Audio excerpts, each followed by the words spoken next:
Prabowo Hatta. Koalisi di penghujung waktu yang dilakukan Golkar disebut sebagai penyebabnya. Meski diprediksi perpecahan suara internal Golkar tidak mempengaruhi suara pemilih pada Pilpres 9 Juli mendatang. Yusuf Kala mengakui ada sejumlah politisi Golkar sekaligus bertindak sebagai sahabat lama seperti Luhut Panjaitan dan Priyo Budi yang notabene turut mendukung dirinya menjadi cawapres Jokowi pada Pilpres 9 Juli mendatang. Pak Luhut semalam saya ketemu semuanya dan teman-teman lain itu sangat sudah bukan hanya menarik, sudah sebenarnya sejak awal beliau itu kepada Jokowi. Jadi kalau bilang Jokowi amat gitu kan. Apa Priyo udah secara pribadi dukung?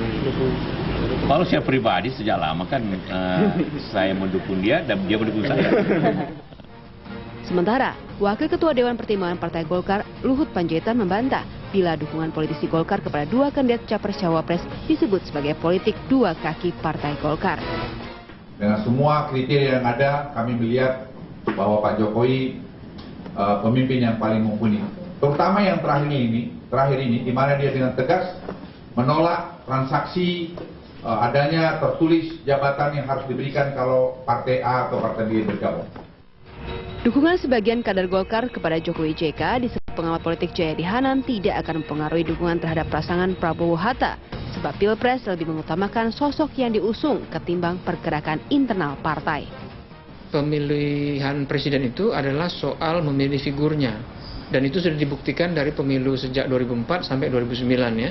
Partai Golkar misalnya, karena berkoalisi dengan PDIP dengan Prabowo, maka itu tidak semerta-merta akan diikuti oleh gerakan masa pemilih di bawahnya.